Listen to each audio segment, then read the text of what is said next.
ఏదైతే హెల్దీగా ఉందో అంత పంట అంతా హెల్దీగా ఎక్కువ ఈల్డ్ వచ్చేలాగా క్రియేట్ చేస్తారు ఎస్ అండి. అది టిష్యూ కల్చర్ మనం టెక్నాలజీ వాడతాము.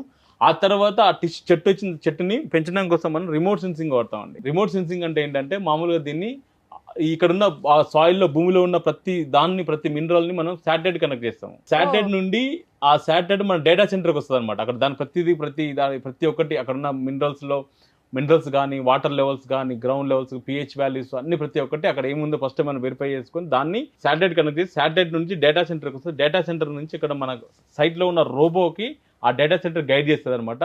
ఎక్స్ అనే చెట్టుకి ఒక మినరల్ తక్కువైంది, పొటాషియం తక్కువ ఉంది అనుకోండి, సో ఆటోమేటిక్గా మనిషి కాకుండా పోయి రోబో పోయి దానికి కావాల్సిన పొటాషియం అందజేస్తుంది అనమాట. సో దానికి కావాల్సిన మినరల్స్ అన్ని కూడా దాని మానిటరింగ్ మొత్తం కూడా రిమోట్ సెన్సింగ్ ద్వారా చేస్తాము. సో ఆ టెక్నాలజీ మనకు వచ్చేసి తిరుపతి ఐఐటి వాళ్ళు ఇస్తారు మనకు.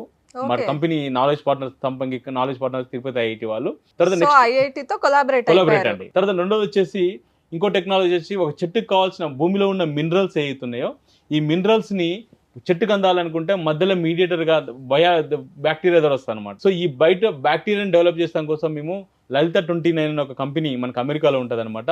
ఆ బ్యాక్టీరియా డెవలప్ చేస్తాం కోసం ఆ బ్యాక్టీరియా డెవలప్ చేసే కంపెనీతో మేము ఇలా టైప్ పెట్టుకున్నాము.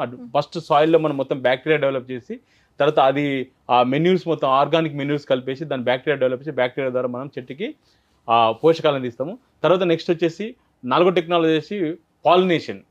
మామూలుగా ఏంటంటే పాలినేషన్ కావాలి మనకు. సో పాలినేషన్ అయితేనే కదండి మేల్ ఫీమేల్ కలిసినే కదా మనకు ఫ్రూట్ వచ్చేది. సో ఆ పాలినేషన్ కూడా ఏంటంటే మాన్యువల్ పాలినేషన్ చేస్తాము. సో ఆ మాన్యువల్ పాలినేషన్ లో ప్రపంచంలో ఒక బెస్ట్ కంపెనీ వచ్చేసి సంపంగి బయోటెక్నాలజీస్ అని ఉంది ఆ కంపెనీ, అదే అది.